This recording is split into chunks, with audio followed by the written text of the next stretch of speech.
8 Minuten vor, Freitagmorgen, 8 vor 7, gerade nachher Depeche Mode bei DRS3 am Morgen. Die Woche ist ja schon fast Geschichte am Freitag, jeweils, aber die Geschichten vor Wochen sind noch nicht ganz verdaut. Die Menschheit hat ja diese Woche einen grossen Schritt gemacht, abwärts irgendwie. Anfangswoche mit einem tiefen Fall. Der Österreicher Felix Baumgartner mit Wohnsitz in Arbon-Thurgau hat als erster Mensch die Schallmauer durchbrochen. Er ist von der Stratosphäre im freien Fall auf die Erde runtergerast. Zum Glück ist Freitag. Mit dem Fabian Unterreger. Live im Studio, live auf SF2 zum Mitschauen. Und genau der Felix Baumgartner hat Schlagzeilen rund um den Globus nachher garniert für seinen Sprung. Sicher natürlich auch viel Geld. Das könnt ihr nicht verstehen, Ex-Mr. Schweiz Renzo Blumenthal. Ja, Flüge, gar nichts Spezielles. In meinem Stall gibt's auch viele Flüge. Ratata, zum. Okay, Fan von dieser Aktion ist unser Lieblingspolitsoziologe zuverlässig empört an diesem Sendeplatz hier. Grüß dich, Jean Ziegler. Ich bin schockiert, Herr Torjani, wie die Medien und die Sponsoren unterdessen so weit gehen und den Suizidversuch derart aufblasen.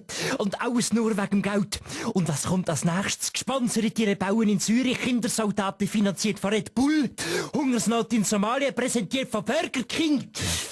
Werbung oder Wissenschaft, Abenteuer oder Kommerz, wie muss man den Sprung wirklich einordnen? Weltwochenchef Roger Köppel. Ein Fallschirm ist ein Schirm, den du im Fall besser nicht im Zug liegen lässt. Ausser du hast die Weltwoche nicht abonniert.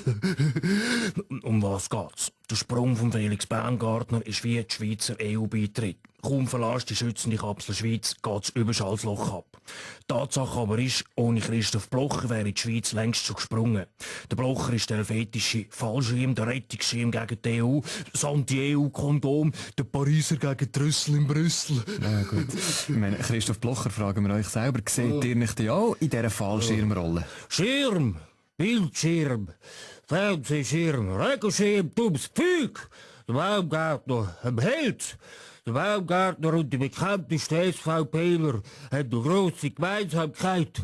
Die können tief fallen. Gut, dann wissen wir wenigstens in welcher Partei der Held willkommen wäre oder etwa nicht. Bastian Giraud, Nationalrat, so wie ihr euch gerade aufdrängt, habe ich das Gefühl, ihr würdet ihn lieber bei den Grünen haben. Ja, ich würde mich nie aufdrängen. Also, aber zuerst vielleicht etwas zu mir selber an dieser Stelle. Ich hätte bei dem Sprung einen Helm angelegt, wo man das Gesicht sieht, und mir ein Foulard umgebunden, wo sexy im Wind flattert. Ich bin selber vor kurzem im Bundeshaus 2 Stege tritt auf einmal runtergekumpelt. Ein ausführlicher Bericht darüber sieht ihr nächste Woche in der Schweizer Illustrierten. Schön. Baschi?